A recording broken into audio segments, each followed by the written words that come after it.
أعوذ بالله من الشيطان الرجيم. بسم الله الرحمن الرحيم.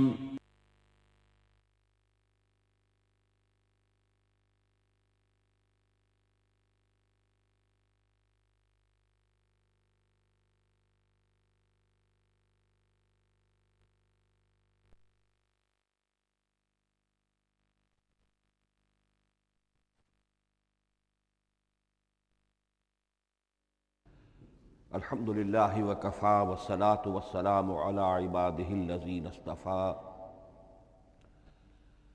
خصوصاً علی افضلہم وخاتم النبیین محمد الامین وعلی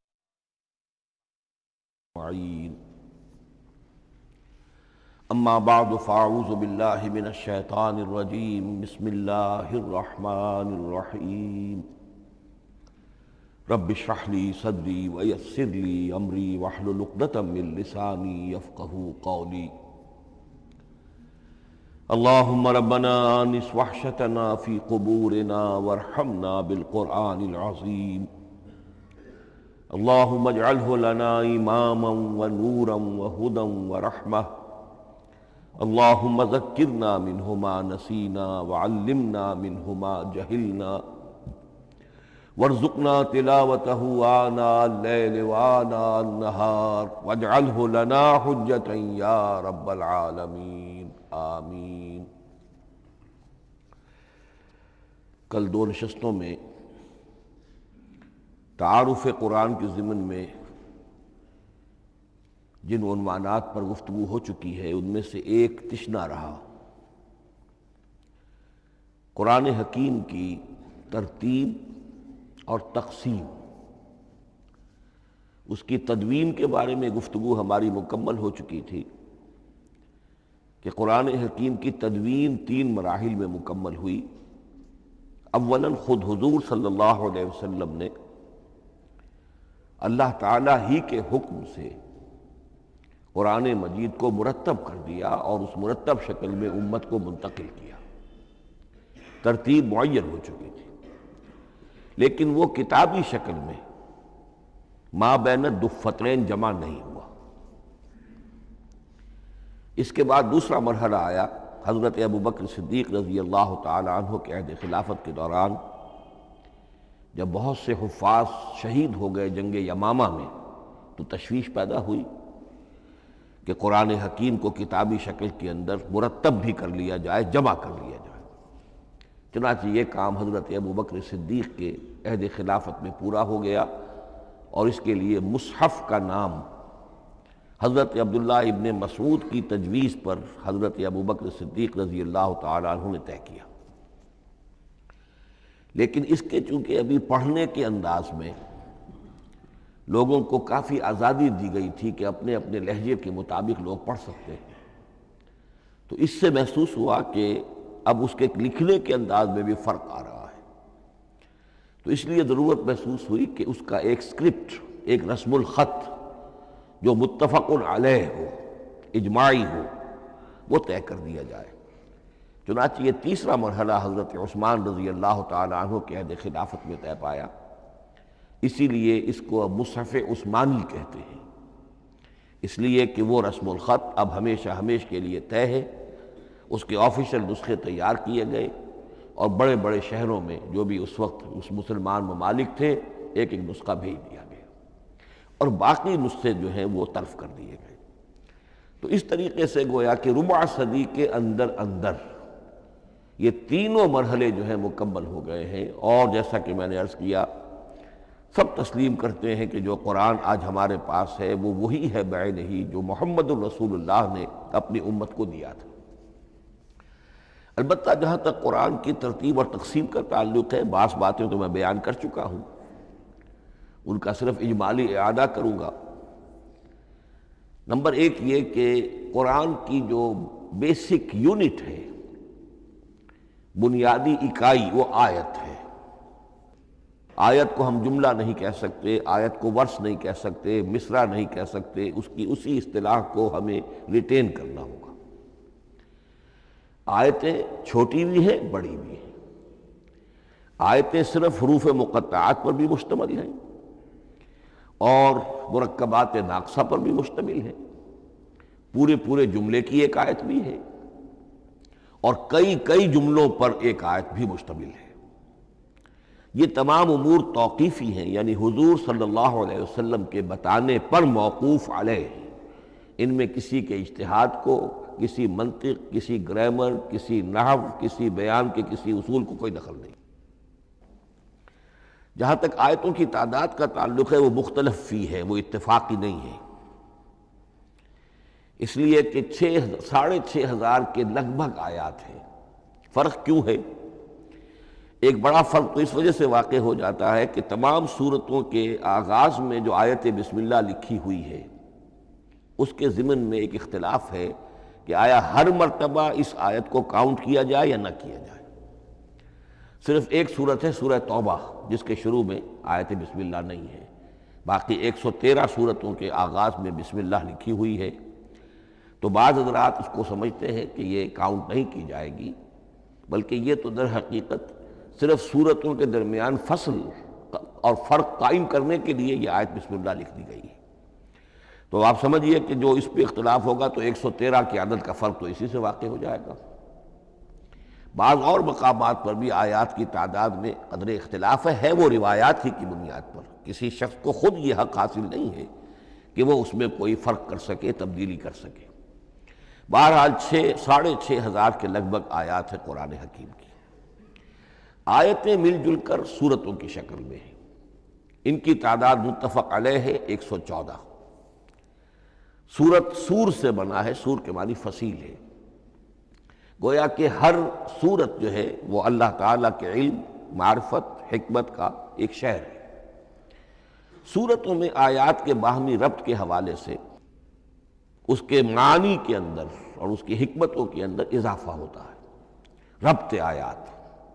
اور جس طریقے سے کہ مختلف موتیوں کو پرو دیا جائے ایک دھاگے میں، اس سے ہار وجود میں آئے، جو ترتیب ہوگی موتیوں کی اس سے ان موتیوں کا حسن دوبالا ہو جائے گا۔ ایسے ہی معاملہ آیات قرآنیہ کا ہے کہ جو ایک سورت کے اندر ہیں اور ہر سورت کا ایک مرکزی مضمون یا عمود ہوتا ہے اور تمام آیتیں اس سے منطلق اور اس سے منسلک ہوتی ہیں۔ ان سورتوں کے بعد جیسا کہ میں نے عرض کیا، دور صحابہ میں ہمیں صرف ایک اصطلاح اور ملتی ہے، حزب اور یا منزل۔ وہ اس سہولت کے لیے کہ اگر ایک ہفتے میں پورا قرآن ختم کرنا ہو، اس کی تلاوت مکمل کرنی ہو تو روزانہ ایک حزب پڑھ لیا جائے۔ یہ چونکہ دور صحابہ میں بھی مذکور ہے، لہذا اس میں ہم دیکھتے ہیں کہ حسن موجود ہے، یعنی یہ کہ نہ تو یہ قباحت ہے کہ سورتوں کو توڑا گیا ہو، بلکہ پوری صورتیں شامل ہیں۔ کوئی مصنوعی مساوات قائم کرنے کی کوشش نہیں ہے، کوئی حزب نسبتاً تھوڑا سا زیادہ بڑا ہے، کچھ تھوڑا سا چھوٹا ہے، لیکن تقریباً مساوی ہے۔ خام خواہ کی کوئی مصنوعی مساوات قائم کرنے کی کوشش نہیں ہے۔ اور اس کے باوجود یہ حسن موجود ہے کہ سورہ فاتحہ کو اگر ہم علیحدہ رکھ دیں کہ وہ پورے قرآن حکیم کے لیے ایک دباچہ اور مقدمہ ہے، تو پہلے حزب یا پہلی منزل میں 3 سورتیں، دوسرے میں 5، تیسرے میں 7، چوتھے میں 9، پانچویں میں 11، چھٹی میں 13، یہ سیڑھی ہے بالکل۔ اور جو آخری حزب مفصل کہلاتا ہے، اس میں چونکہ آخری پارے میں آپ کو معلوم ہے چھوٹی چھوٹی سورتیں ہیں تو تعداد 65 ہے، وہ بھی جو آخری تعداد ہے 13 اس کا ملٹیپل ہے۔ بہرحال یہ حزب یہ بھی دور صحابہ میں اس کا تذکرہ ہمیں ملتا ہے۔ البتہ جو مزید تقسیم کی چیزیں ہمارے ہاں معروف ہیں وہ بعد کی چیزیں ہیں۔ رکوعوں میں طویل صورتوں کو تقسیم کیا گیا تاکہ ایک رکعت میں اگر طویل صورت میں سے کوئی آیات پڑھنی ہے تو اس طرح پڑھی جائیں کہ مضمون ٹوٹے نہ۔ یہ حجاج ابن یوسف کے زمانے میں یہ کام ہوا ہے اور بڑے غور و فکر سے ہوا، اور واقعتاً محسوس ہوتا ہے کہ معنوی جو ربط اور تعلق ہے اس کو ملحوظ رکھا گیا ہے۔ لیکن جو دوسری تقسیم ہمارے ہاں معروف ہو گئی ہے وہ پاروں کی ہے۔ اول تو یہ معلوم نہیں کہ یہ تقسیم کب ہوئی، مجہول الزمان ہے یہ۔ نمبر 2 یہ کہ اس میں یہ زیادتی بھی نظر آتی ہے کہ سورتوں کی فصیلیں توڑ دی گئی ہیں۔ گویا کہ ایک مصنوعی مساوات قائم کرنے کے لیے کہ 30 دن میں اگر قرآن مجید ختم کرنا ہو، ہر مہینے میں ایک ختم قرآن کوئی شخص کرنا چاہے تو روزانہ ایک پارہ پڑھ کر، لیکن یہ کہ اس میں وہ حسن موجود نہیں ہے، بلکہ یہ قباحت موجود ہے کہ صورتوں کاٹ دی گئیں۔ اس کے بعد اب جو بات مجھے عرض کرنی تھی وہ یہ ہے کہ زیادہ عرصہ نہیں گزرا کہ قرآن حکیم کی ترتیب اور تقسیم کے ضمن میں ایک اور حقیقت سامنے آئی ہے، اور یہ حقیقت یہ ہے کہ قرآن حکیم کی سورتوں کے گروپس ہیں۔ اب یہ چونکہ ایک بالکل ماضی قریب کا معاملہ ہے، اس سے پہلے یہ ذکر موجود نہیں تھا۔ اول تو یہ بات بھی مان لیجئے کہ قرآن مجید میں ترتیب اور نظم، اس کے بارے میں ہمارے اسلاف نے نہ کوئی زیادہ محنت کی اور نہ انہوں نے سمجھا کہ اس میں کوئی خاص ربط ہونا ضروری ہے، لیکن یہ کہ عہد حاضر میں مولانا حمید الدین فراہی رحمۃ اللہ علیہ ہندوستان میں ایک ایسے عالم پیدا ہوئے کہ جنہوں نے نظم قرآن کو اپنا خاص موضوع بنایا کہ یہ جو آیات باہم جوڑی گئی ہیں تو آخر کوئی حکمت ہے، سورتوں میں جو ربط قائم کیا گیا ہے یقیناً حکمت پر مبنی ہے، ورنہ سب سے سیدھی ترتیب تو جیسا کہ میں نے کل عرض کیا تھا یہ ہوتی ترتیب نزولی سے قرآن کو مرتب کر دیا جاتا، لیکن یہ کہ صورتیں آپ کو معلوم ہے طویل صورتوں میں ایسا بھی ہے کہ وہ ایک وقت میں نازل نہیں ہوئی بلکہ متعدد اوقات میں، اور سورہ بقرہ جو ہے وہ تقریباً 2 سال میں اس کی جو تنزیل ہے وہ مکمل ہوئی، تو پھر کچھ آیتوں کو جوڑنا، کس کو کہاں رکھنا ہے کس کو کہاں رکھنا ہے، تو یہ حضور صلی اللہ علیہ وسلم نے خود کیا ہے، اللہ تعالیٰ کے حکم سے کیا ہے، تو یہ چیزیں حکمت سے خالی تو نہیں ہو سکتی۔ تو انہوں نے اس کو خاص اپنا موضوع بنایا اور ان کے سامنے بعض حقائق آئے ہیں، وہ حقائق ہیں جو اب میں آپ کے سامنے بیان کر رہا ہوں۔ اس میں ایک اشکال ہو سکتا ہے، اسے میں چاہتا ہوں کہ پہلے رفع کر دوں کہ یہ چیز اگر ہمارے اسلاف کے نظر میں نہیں آئی اور ان کی توجہ ادھر نہیں ہوئی تو یہ تو گویا کہ ایک بڑی مشکوک سی بات ہوگی۔ قرآن مجید کے علم کے ضمن میں گویا کہ متقدمین کے فہم پر ہمیں کچھ تان کرنا ہوگا، لیکن یہ بات درست نہیں ہے۔ قرآن مجید ایک ایسی کتاب ہے جس کے بارے میں خود حضور نے جو فرمایا لا تنقضی عجائبہ، اس قرآن کے عجائب کبھی ختم نہیں ہوئے، ولا یخلق عن کثرت الرد، بار بار کے پڑھنے سے اس پر کوئی پرانا پن، کوئی بوسیدگی طاری نہیں ہوگی، ولا یشبع منہ العلماء، اور کبھی اہل علم اس سے سیری محسوس نہیں کریں گے۔ تو قرآن مجید لا تنقضی عجائبہ، جیسے جیسے دنیا آگے بڑھ رہی ہے، تمدن آگے بڑھ رہا ہے، علم انسانی جو ہے مادی فزیکل سائنسز کا علم آگے بڑھ رہا ہے، قرآنی حقائق اور مبرہن ہو رہے ہیں اور واضح ہو رہے ہیں اور نکھر رہے ہیں۔ بہت سی باتیں ہمارے اسلاف کے علم میں نہیں آ سکتی تھی، اس لیے کہ ابھی انسانی معلومات کا دائرہ بہت ہی محدود تھا۔ ذوالقرنین کون تھے؟ اب چونکہ تاریخ مفسرین کے علم میں نہیں تھی تو سکندر اعظم کو سمجھا گیا کہ ذوالقرنین ہے، حالانکہ سکندر کی شخصیت اور ذوالقرنین کی وہ شخصیت جو قرآن میں بیان ہوئی ہے دونوں میں کوئی مناسبت ہے ہی نہیں۔ اسی طریقے کا معاملہ یہ کہ نظم قرآن کا ایک پہلو کہ جو ابھی پوری طریقے سے آشکارا نہیں ہوا تھا، یہ دور وہ ہے کہ جس میں اللہ کی فضل و کرم سے وہ بات بھی اب کھل کر سامنے آئی ہے، اور اس سے در حقیقت توثیق ہو رہی ہے حضور کے اس فرمان کی کہ لا تنقضی عجائبہ، اس کے عجائب کبھی ختم نہیں ہوگی۔ انسان محنت کرے گا، کوشش کرے گا، یہ ہیروں کی ایک ایسی کان ہے جس میں سے اور ہیرے نکلتے چلے جائیں گے۔ اس کے ضمن میں ایک بات تو میں نے آپ سے کل عرض کر دی تھی اور آج پھر بھی کہی ہے، سورتوں میں بھی ایک ربط ہے، آیات جو سورتوں کے اندر جوڑی گئی ہیں، پھر سورتیں اکثر و بیشتر جوڑوں کی شکل میں ہیں۔ اس کے کچھ مثالیں بھی کل میں نے آپ کو دی تھی۔ قرآن مجید کی ایک آیہ مبارکہ ہے وَمِن كُلِّ شَيْءٍ خَلَقْنَا زَوْجَيْنِ لَعَلَّكُمْ تَعْقِلُونَ یا لَعَلَّكُمْ تَذَكَّرُونَ، مجھے پوری طرح یاد نہیں ہے۔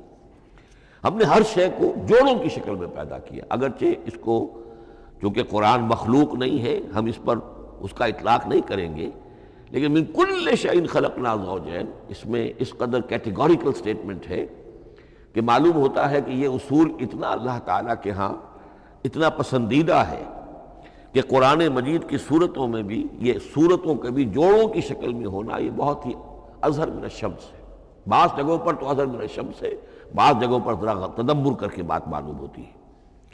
البتہ کہیں کہیں آپ کو نظر آئے گا کچھ منفرد صورتیں بھی ہیں، اور ان میں سے بعض یا جب دوران ترجمہ یہ چیزیں آئیں گی تو اب میں صرف اس وقت حوالہ دے سکوں گا، بڑی تیزی سے ہمیں چلنا ہوگا، اس وقت میں چاہتا ہوں کہ ذہن میں یہ حقائق بیٹھ جائیں۔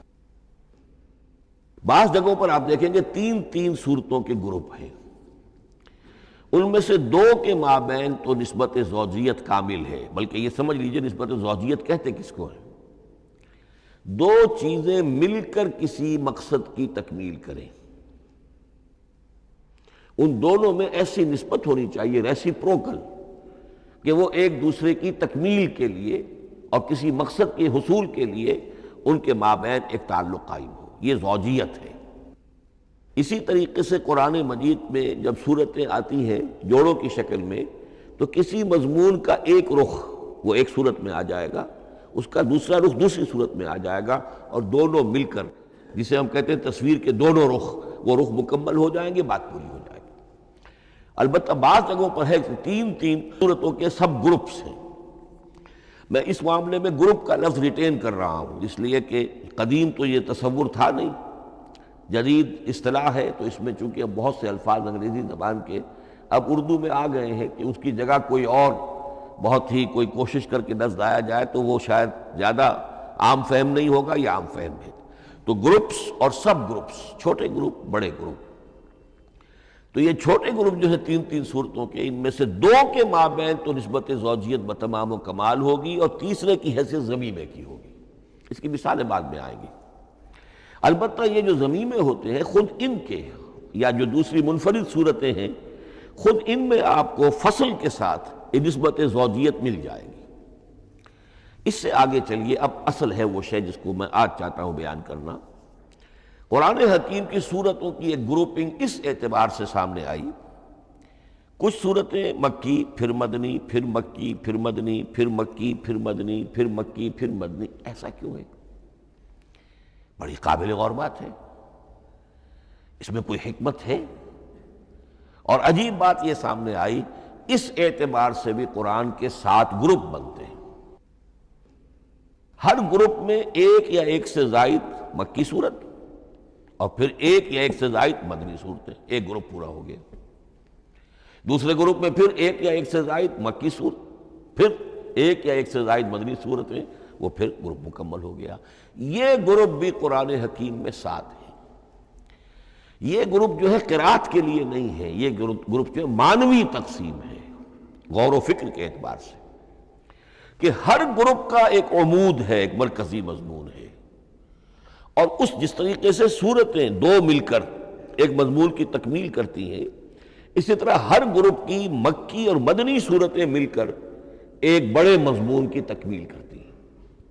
اس طریقے سے گویا کہ یہ قرآن مجید میں 7 گروپ ہیں بڑے بڑے، جو کہ جس میں کہ صورتیں جو ہیں وہ جمع کی گئی ہیں۔ مثلاً میں اب آپ کو اشارتاً بتا دوں، پہلے گروپ میں سورہ مکی جو ہے وہ صرف ایک ہے، سورہ فاتحہ، تعداد میں تو ایک ہے، وہ اپنے حجم کے اعتبار سے چھوٹی بھی ہے لیکن بہت بھاری صورت ہے۔ وَلَقَدْ آتَيْنَاكَ سَبْعًا مِنَ الْمَثَانِي وَالْقُرْآنَ الْعَظِيمِ، محض اس صورت کو بھی قرآن عظیم کہا گیا ہے۔ لیکن ایک صورت مکی سورہ فاتحہ، پھر 4 طویل ترین صورتیں مدنی، بقرہ، آل عمران، نساء، مائدہ۔ دوسرے گروپ میں 2 صورتیں مکی، 2 مدنی، الانعام، الاعراف مکیات، الانفال، التوبہ مدنیات۔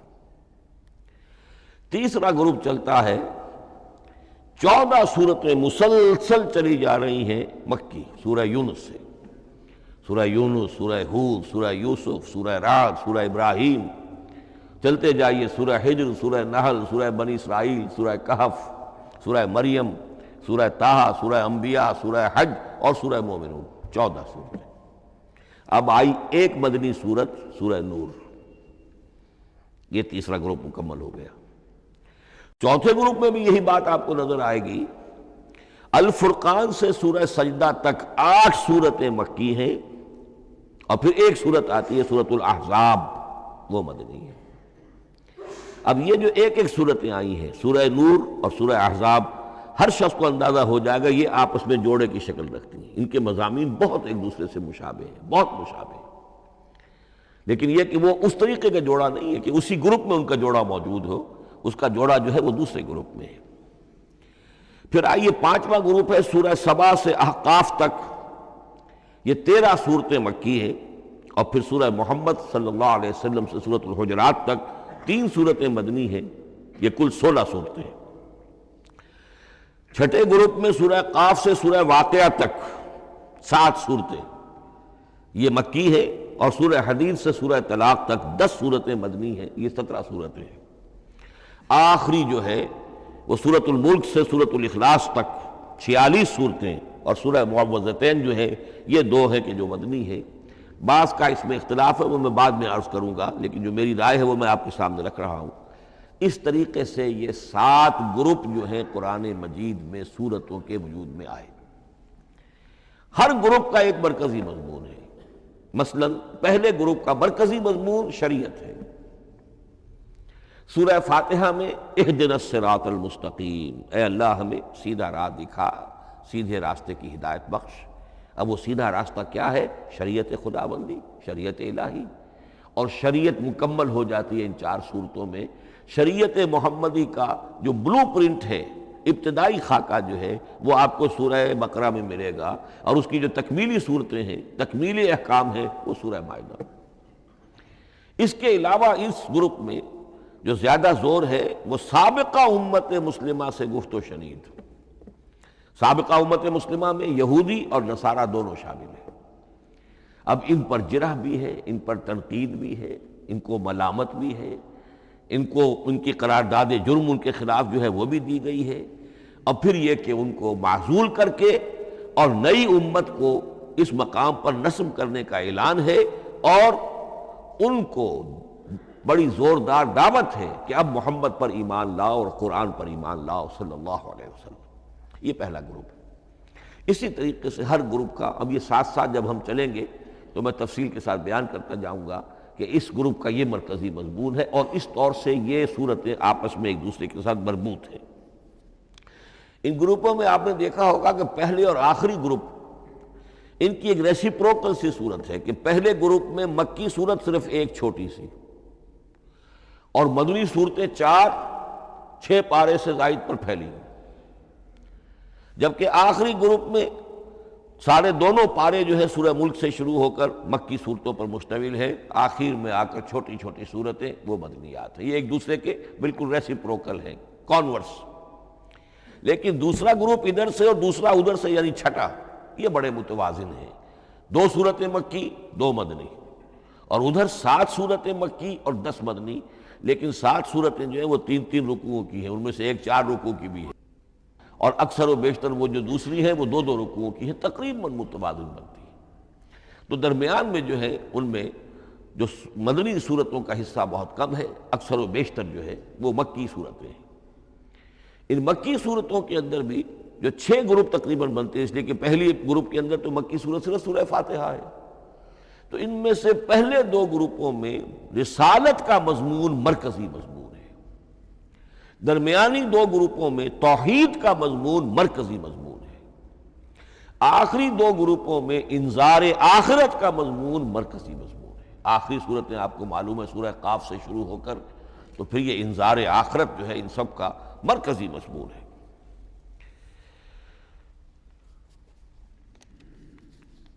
مدنی قرآن جو ہے یہ بھی آپ نوٹ کر لیجئے کہ کل قرآن کا 1/3 ہے تقریباً، اور اس 1/3 کا 2/3 پورا کا پورا پہلے گروپ میں آ گیا ہے۔ سورہ بقرہ، سورہ آل عمران، سورہ نساء، سورہ مائدہ۔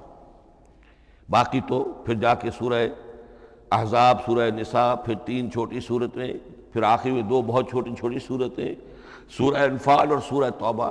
لیکن یہ کہ یہ 2/3 جو ہے مدنی قرآن کا حجم بالکل پہلے ہی اس گروپ کے اندر آ گیا ہے۔ اس کی بھی حکمت ہے، کیوں مدنی صورتوں کو پہلے رکھا گیا؟ میرے علم میں نہیں ہے کہ اس موضوع پر کسی شخص نے گفتگو کی ہو سوائے محمد مارمڈیوک پکتھال کے۔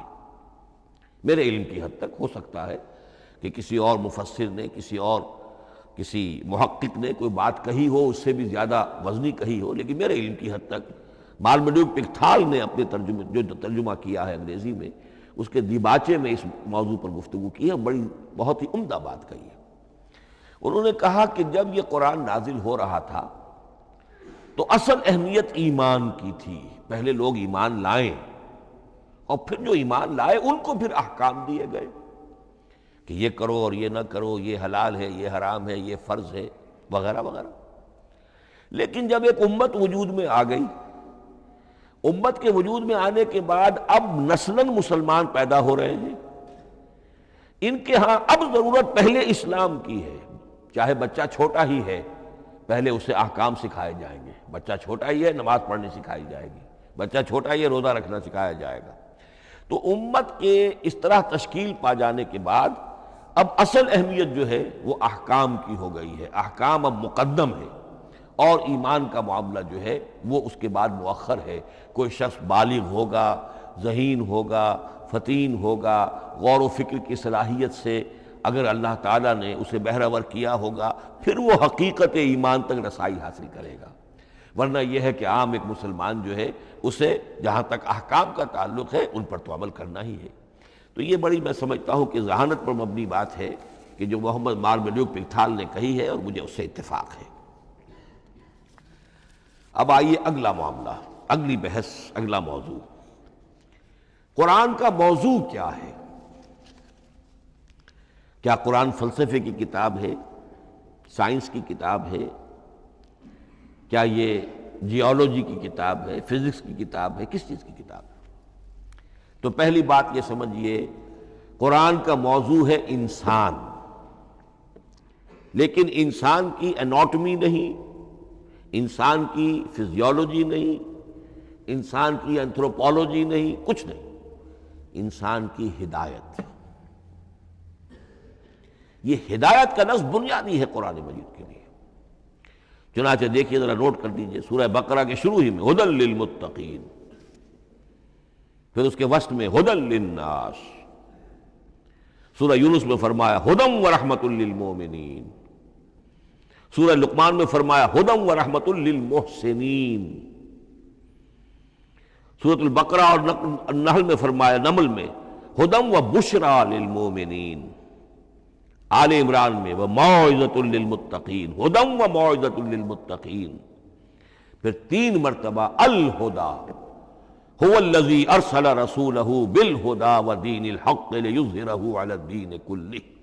الہدی، ہدن نکرہ ہے، الہدی معرفہ ہو گیا، یعنی ہدایت کاملہ، ہدایت تامہ، ہدایت ابدی۔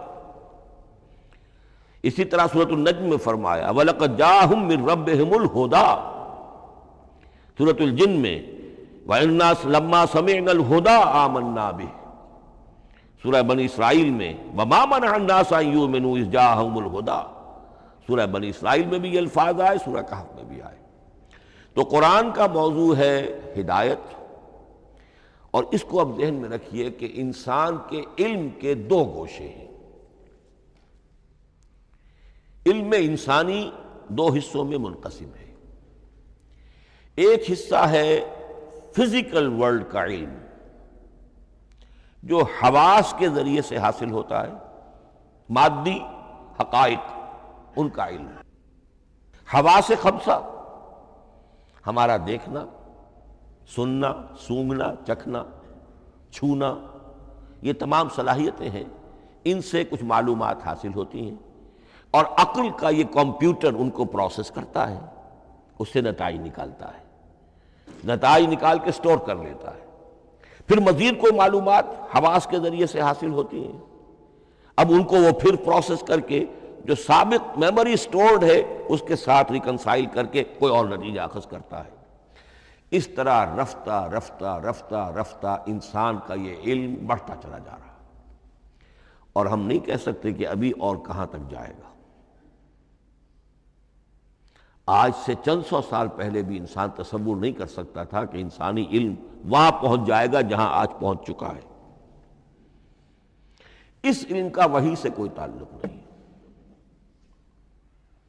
اس علم کا تعلق ہے علم اسماء سے، جو حضرت آدم میں ودیعت کر دیے گئے تھے بالکل شروع میں۔ سورہ بقرہ کا 4تھا رکوع جو ہے اس کے شروع میں ذکر ہے وَعَلَّمَ آدَمَ الْأَسْمَاءَ كُلَّهَا، اللہ نے آدم کو تمام نام سکھا دیے۔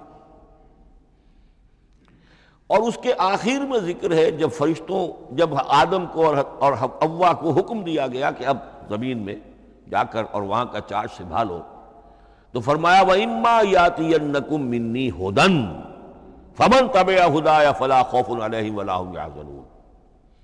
وہ علم ہدایت ہے، یہ دو چیزیں بالکل علیحدہ ہیں۔ علم اسماء در حقیقت یوں سمجھیے کہ جیسے آم کی گٹھلی میں پورا آم کا درخت ہوتا ہے، وہی تو گٹھلی ہے جو آپ زمین میں دباتے ہیں، پھر اگر پانی وہاں پڑتا ہے، زمین میں روئیدگی بھی ہے، وہ گٹھلی پھٹے گی، وہ جو اس میں سے دو پتے نکلیں گے، وہ پتے اوپر بڑھیں گے، درخت بنے گا۔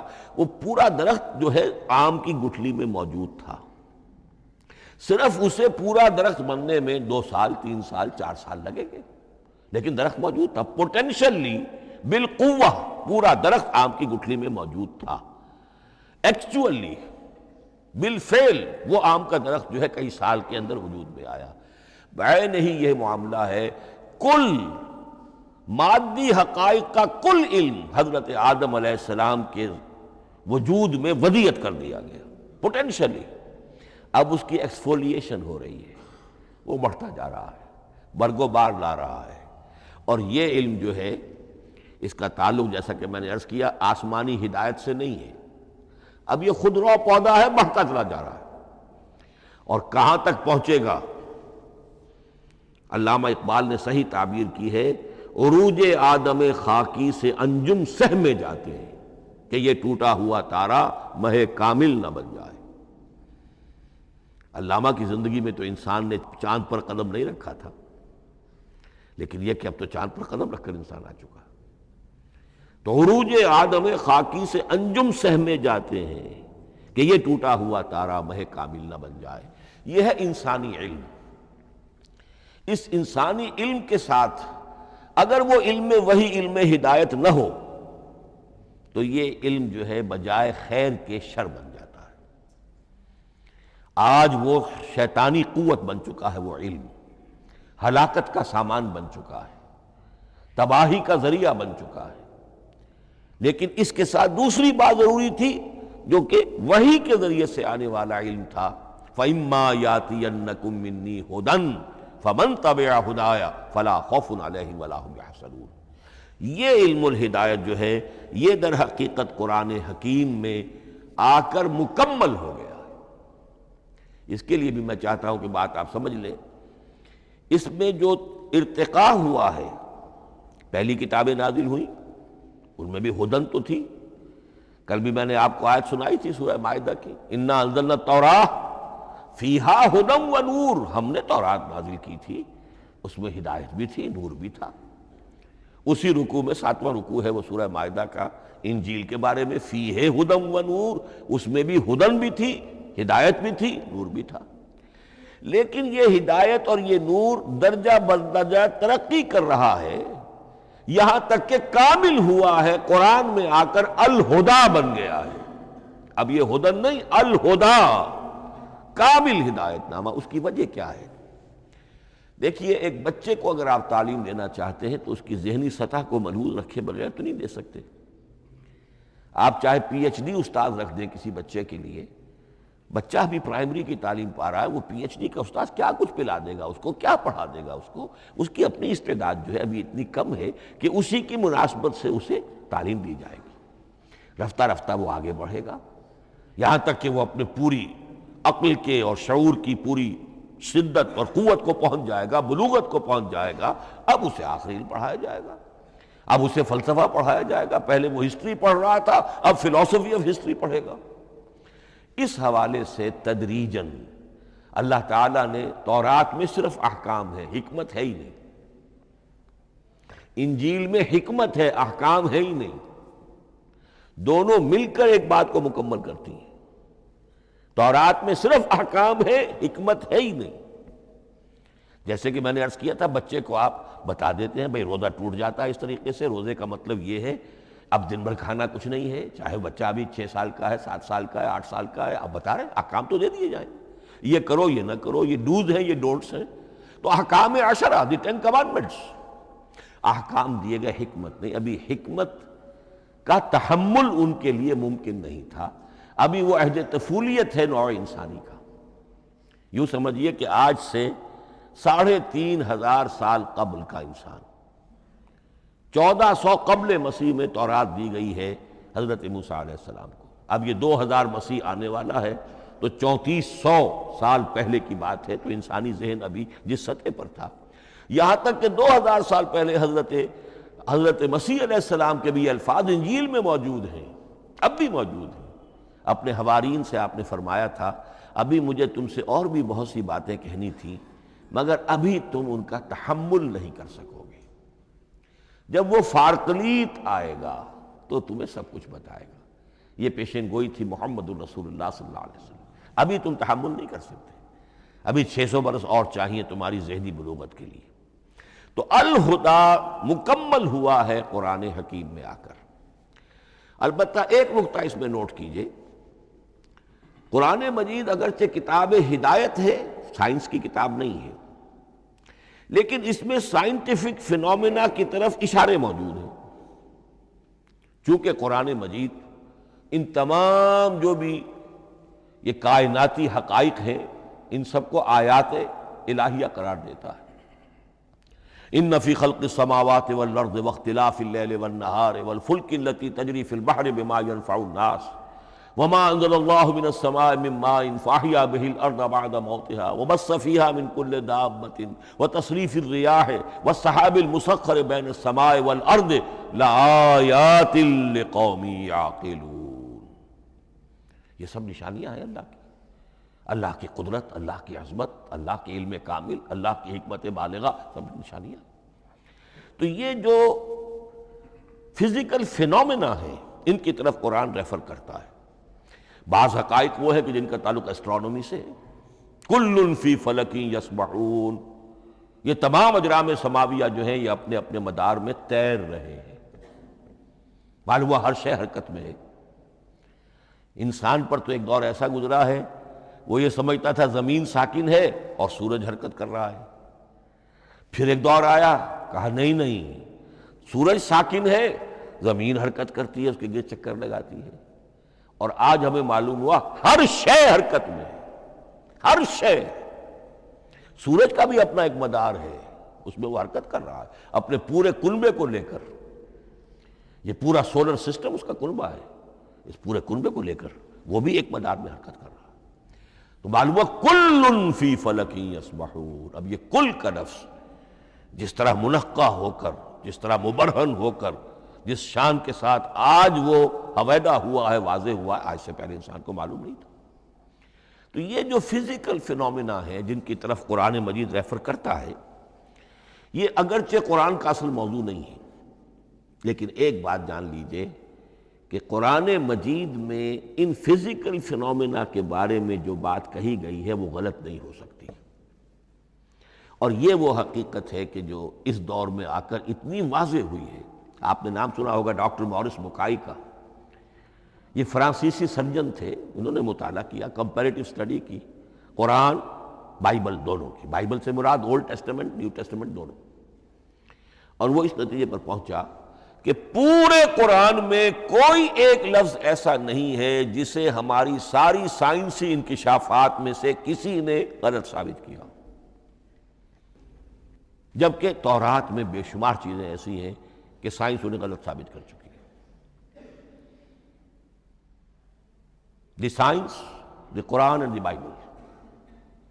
اب یہ بات بڑی اہم ہے، اس کو بڑی خوبصورت انداز میں ڈاکٹر رفیع الدین مرحوم نے کہا ہے کہ یہ کائنات اللہ کا فعل ہے، عمل ہے، اس کی تخلیق ہے، اس کی تدبیر ہے، اور قرآن اللہ کا قول ہے۔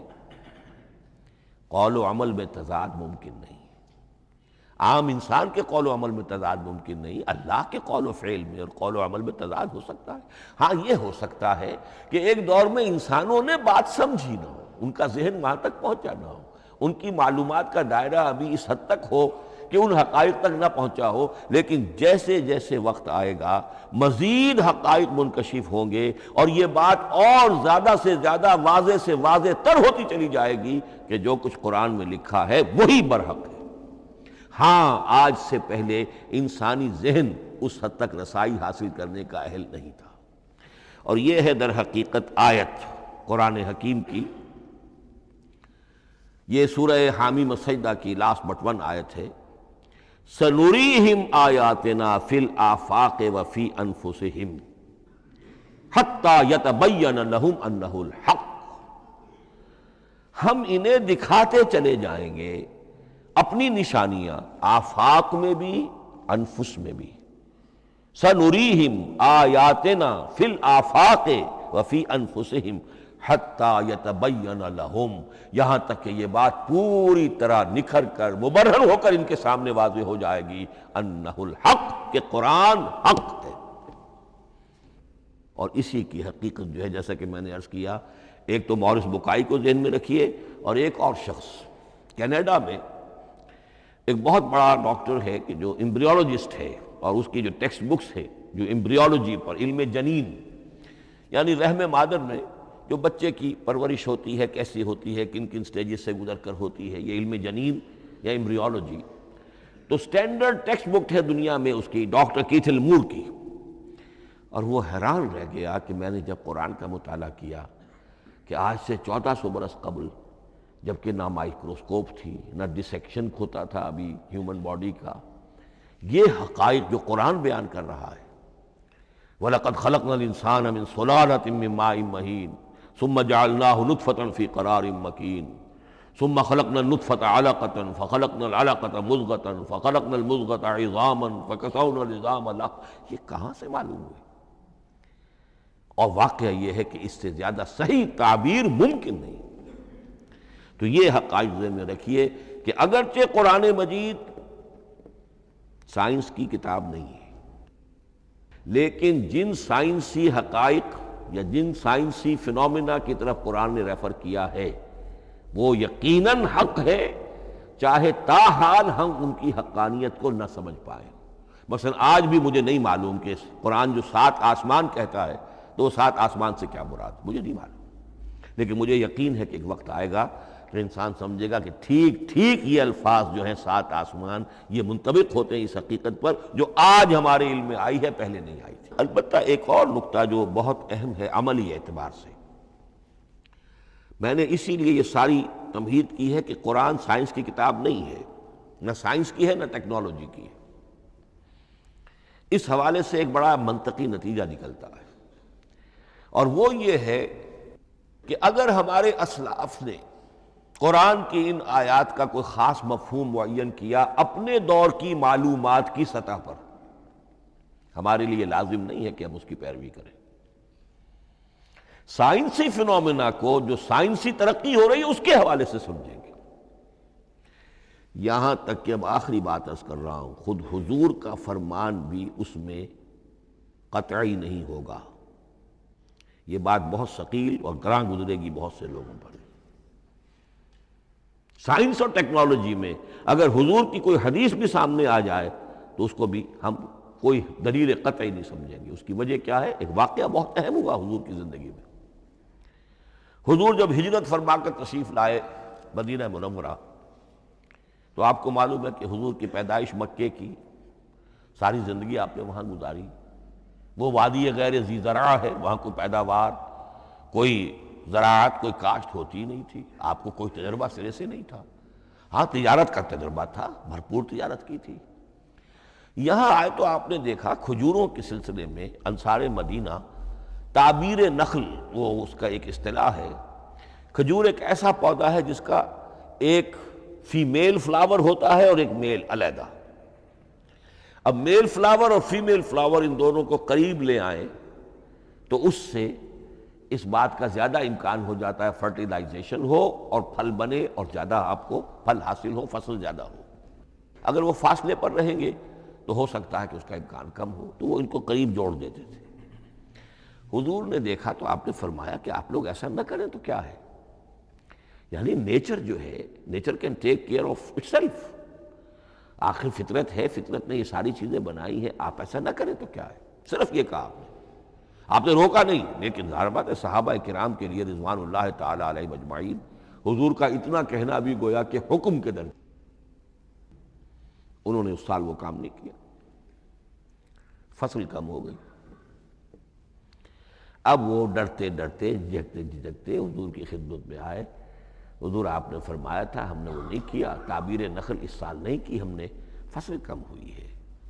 آپ نے فرمایا انتم اعلم بامور دنیاکم، اس کا ایک ایک لفظ یاد کر لیجئے، انتم اعلم بامور دنیاکم، اپنے یہ دنیاوی اور مادی معاملات میں تم زیادہ تجربے کار ہو، تم زیادہ حقائق سے واقف ہو۔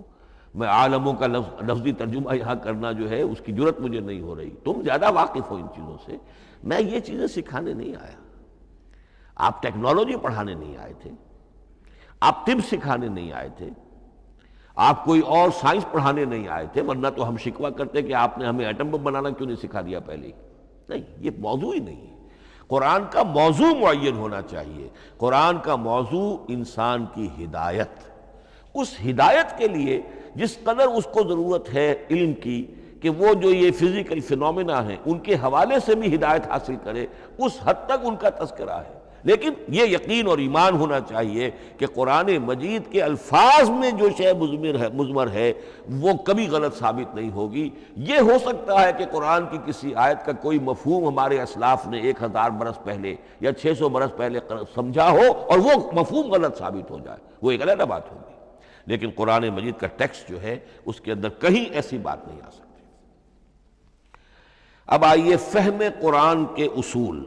ظاہر بات ہے کہ اس موضوع پر اصول تفسیر پر کوئی مجھے تفصیلی اس وقت گفتگو کرنے کا موقع تو نہیں ہے، البتہ یہ کہ 7 گنتی کر کے چیزیں نوٹ کر لیجئے کہ جس سے قرآن مجید کے فہم میں سہولت حاصل ہوگی۔ پہلی بات وہ جو کسی درجے میں پہلے بھی سامنے آ چکی ہے، قرآن کا اسلوب استدلال منطقی نہیں ہے، فطری ہے۔ ایک ہوتا ہے منطق کی گتھیوں سے اور منطق کے اصولوں سے اور منطق کی دلیلوں سے بات ثابت کی، یہ نہیں۔ قرآن فطرت انسانی کے مطابق بات کرتا ہے۔ ایک ان پڑھ شخص بھی قرآن کو اپنے سے دور یا اپنے آپ کو قرآن سے دور نہیں سمجھے گا، اگر ذرا سا وہ قرآن کو سمجھ سکتا بس۔ لیکن یہ ہے کہ قرآن مجید کا جو اسلوب ہے وہ ایک تو یہ کہ منطقی نہیں ہے، فطری ہے، یا اس میں اگر ایک لفظ کا اضافہ کیا جائے خطابی ہے۔ خطابی کیا ہوتا ہے؟ جو میں کل عرض کر چکا ہوں، خطبے کی ایک شان ہوتی ہے، وہ دلیل کے ساتھ ساتھ جذبات سے بھی اپیل کرتا ہے، اور اس میں آپ کو ایک اپنے باطن میں جھانکنے کی دعوت دی جاتی ہے۔ تم ذرا اپنے باطن میں جھانک کر دیکھو۔ بعض آیات ایسی ہیں، بڑی پیاری آیات ہیں، افی اللہ شک فاطر السماوات والارض، بس کیا اللہ کی ہستی میں بھی کوئی شک ہو سکتا ہے جو آسمان اور زمین کا پیدا کرنے والا ہے؟ غور کرو، سوچو۔ تو یہ صرف آپ کے دروں بینی، آپ کو اپنے اندر جھانکنے کی دعوت ہے۔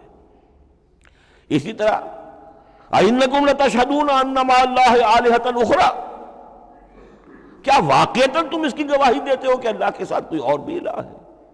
یہ گویا کہ کسی کے آنکھوں میں آنکھیں ڈال کر پیئرسنگ آئیز کے ساتھ کسی سے سوال کرنا، کیا واقعی؟ اور اس میں در حقیقت کون سی ہے پس منظر میں؟ یہ بنائے ہوئے ڈھکوسلے ہیں، ان پر خود تمہارا دل مطمئن نہیں ہے۔ تم کہتے تو ہو یہ ہمارا عقیدہ ہے اور یہ ہماری بات ہے اور یہ ہمارا موروثی عقیدہ ہے، ھذا ما وجدنا علیہ آباءنا، ہم نے آباء، لیکن واقعتاً غور تو کرو، کیا واقعی تم گواہی دیتے ہو کہ اللہ کے سوا کوئی اور الہ بھی موجود ہے؟ اس کو آپ کہیں گے خطابی انداز۔ نمبر 2، قرآن حکیم میں 2 طرح کی آیات ہیں، محکمات اور متشابہات۔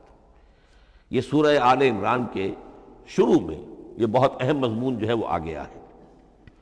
هو الذی انزل علیک الکتاب منہ آیات محکمات ہن ام الکتاب واخر متشابہات، آل عمران آیت نمبر 7۔ اب یہ جو متشابہات ہیں یہ کون سی ہیں اور محکمات ہیں وہ کون سی ہیں، اس کو ذہن میں رکھیے۔ نمبر 1 محکم قطعی، تمام جتنی بھی آیات احکام ہیں وہ محکم ہے، یہ کرو یہ نہ کرو، یہ جائز یہ حرام، آیات احکام محکم، اسی ایک مادے سے لفظ بنا ہے، یہ محکم بھی اور احکام حکم۔ البتہ عالم غیب کی ساری خبریں متشابہات میں سے، عالم غیب ہو، عالم ارواح ہو، عالم برزخ ہو، عالم آخرت ہو، ان کے تمام حقائق یہ متشابہات میں سے، ان کو ہم حقیقتاً سمجھ نہیں سکتے، ہمارا تجربہ ہی نہیں، ہمارا وہ مشاہدہ ہی نہیں۔ جیسا کہ ایک حدیث میں آیا ہے، جنت کی جو بھی نعمتیں ہیں، ایک تو وہ نعمتیں جن کا ذکر قرآن میں ہے اور ان الفاظ میں ہے جن سے ہم واقف ہیں، اب ان میں تو یہ ہے کہ حور و قصور اور پھل اور یہ اور دودھ اور شہد اور وغیرہ وغیرہ وغیرہ، وہ چیزیں ہم جانتے ہیں، تو وہ بھی حق ہیں، ایسے ہی ہوں گی، اتوب ہی متشابہہ، لیکن یہ صرف نزل ہے، یہ تو ابتدائی مہمان نوازی ہے، نزل من غفور الرحیم۔ جو اصل ضیافت ہونی ہے اہل جنت کی، اس کے بارے میں فرمایا وہ نعمتیں دینے ملیں گی، ما لا عین رات ولا اذن سمعت وما خطر علی قلب بشر، جو نہ کسی آنکھ نے کبھی دیکھی، نہ کسی کان نے کبھی سنی، نہ کسی انسان کے دل پر ان کا خیال تک وارد ہو، انہیں ہم کیا سمجھیں گے؟ تو عالم برزخ، عالم آخرہ، عالم غیب، عالم ارواح، ان کی تمام چیزوں کو ہم آیات متشابہات میں سے سمجھیں گے۔ البتہ یہ جو سائنٹیفک فنومینا والی باتیں ہیں مادی علوم کی، ان میں یہ ہے کہ متشابہ اور محکم ہونے کا معاملہ بدلتا چلا جا رہا ہے۔ جب تک وہ ہمارا سائنسی علم وہاں تک نہیں پہنچا تھا، وہ آیت ابھی متشابہ تھی، سمجھ میں نہیں آ رہی تھی، لیکن اب جب کہ وہ بات وہاں پہنچ گئی اور کھل گئی بات، اب معلوم ہوا کل فی فلک یسبحون، اب یہ آیت محکمات میں آ گئی، اب یہ وہ بات نہیں رہی کہ جس کا صحیح مفہوم سمجھنا ہمارے لیے مشکل ہو۔ تیسری بات، تفسیر اور تعویل میں کیا فرق ہے؟ تفسیر کا عام طور پر لفظ استعمال ہوتا ہے لفظی طور پر، الفاظ کی بحث، نحوی بحث، قواعد گرامر جو ہے ان کے حوالے سے جو بحث کی جائے گی وہ تفسیر ہے، اور اس کی اصل حقیقت اور مدلول کو سمجھنے کی جو کوشش کی جائے گی وہ تعویل ہے۔ تو یہ دو الفاظ جو ہیں یہ مختلف ہو گئے، تفسیر اور تعویل۔ نمبر 4، تعویل عام اور تعویل خاص، یہ بہت اہم موضوع ہے۔ دیکھیے قرآن مجید نازل ہوا ایک خاص ٹائم اینڈ سپیس پس منظر میں، آج سے 1400 برس قبل 610 عیسوی سے لے کر 632 عیسوی تک نازل ہوا، حجاز میں نازل ہوا۔ اس کی ایک اولین مخاطب قوم تھی، وہ ان پڑھ قوم تھی، پڑھے لکھے شاذ الشاذ کالمعدوم کے درجے میں تھے، وہاں فلسفے کا سوال نہیں، کوئی منطق کی بات نہیں، کچھ بھی نہیں، اور اولین مخاطب وہی ہیں، اور جو بھی حالات ہیں اس وقت کے ان کے حوالے سے بات کی جا رہی ہے۔ اب قرآن مجید کی ہر آیت پر اولاً غور ہوگا اس اعتبار سے، جب یہ نازل ہوئی ہے تو اس کا اس وقت کیا مفہوم سمجھا گیا، اس خاص کانٹیکسٹ میں، ٹائم اینڈ سپیس کانٹیکسٹ میں کیا مفہوم سمجھا گیا، یہ ہے تعویل خاص۔ لیکن اب دوسری طرف دیکھیے، یہی کتاب ہدایت ہے ابد الآباد تک کے لیے، اسی کتاب کو 20ویں صدی عیسوی کے انسان کے لیے بھی ہدایت نامہ بننا ہے۔ اگر دنیا طویل ہے اور 500 برس تک ہے تو 25ویں صدی عیسوی کے انسان کے لیے بھی ہدایت نامہ یہی کتاب بننی ہے۔ یہ عرب کے امیین کے لیے ہدایت نامہ تھی تو ایران کے فلسفیوں کے لیے بھی تو ہدایت نامہ تھی۔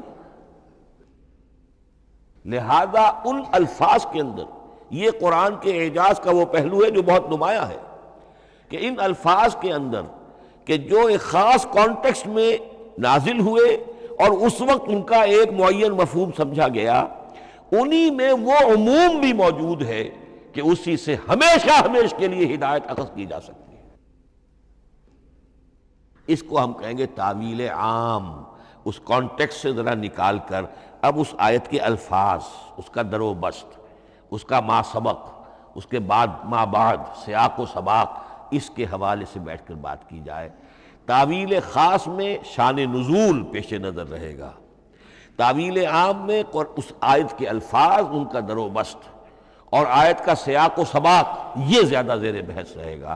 تو معلوم ہوا کہ یہ دونوں چیزیں اپنی اپنی جگہ اہم ہیں۔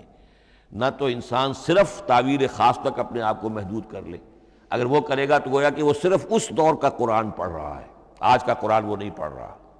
قرآن کے اندر تو واقعتاً یہ شان ہے کہ میں جس کے لیے الفاظ یہ استعمال کیا کرتا ہوں کہ ہر دور کے افق پر ایک خورشید تازہ کے مانند طلوع ہوگی یہ کتاب۔ معلوم ہوگا آج کا قرآن ہے، یہ ہمیں آج ملا ہے قرآن، اور گویا کہ آج جو ہمیں مسائل درپیش ہے ان کا حل ہے جو یہ قرآن پیش کر رہا ہے۔ یہ اس کا اعجاز ہے، یہ اس کا کمال ہے۔ اس اعتبار سے نوٹ کیجئے تعویل خاص اور تعویل عام، یہ الفاظ چونکہ بار بار دورہ ترجمہ آئیں گے تو اس لیے میں نے ان اصطلاحات سے چاہا کہ آپ واقف ہو جائیں۔ ایک اور اس میں بات سمجھنے کی ہے تذکر اور تدبر۔ قرآن سے بنیادی ہدایت حاصل کر لینا، اس کے لیے قرآن انتہائی آسان ہے۔ وَلَقَدْ يَسَّرْنَا الْقُرْآنَ لِلذِّكْرِ فَهَلْ مِن مُدَّكِرٍ۔ ذرا سی انسان کو عربی آتی ہو کہ براہ راست قرآن کا مفہوم آپ کے ذہن اور قلب پر نازل ہوتا چلا جائے، بس قرآن کا اصل جو پیغام ہے، جو اس کی اصل ہدایت ہے، اس کی تمثیل یوں سمجھیے کہ سمندر میں اگر کوئی آئل ٹینکر جو ہے ٹوٹ جائے تو میلوں جو آئل ہوتا ہے وہ سطح سمندر کے اوپر پھیل جاتا ہے، سطح پر رہے گا، نیچے تو جائے گا نہیں۔ تو یوں سمجھیے کہ قرآن مجید کا جو لب لباب ہے، لب لباب، وہ اس کی سطح پر موجود ہے، لیکن اس کے یہ مطلب نہیں ہے کہ صرف سطح ہی سطح ہے، اس کی گہرائی فیتم لس، اس کی گہرائی وہ ہے کہ جس کی کوئی حد نہیں۔ اب اس کے لیے تعمق، گہرائی میں غوطہ زنی کرنا، قرآن میں ہو غوطہ زن اے مرد مسلمان، اس کے اعتبار سے یہ دنیا کی مشکل ترین کتاب، اچھی طرح سمجھ لیجیے، اس کی تہ تک پہنچنا ممکن ہی نہیں۔ غلطی سے ہم کبھی کبھی کسی شخص کی مدح کرتے ہوئے کہہ دیتے ہیں فلاں شخص کو قرآن پر بڑا عبور حاصل ہے۔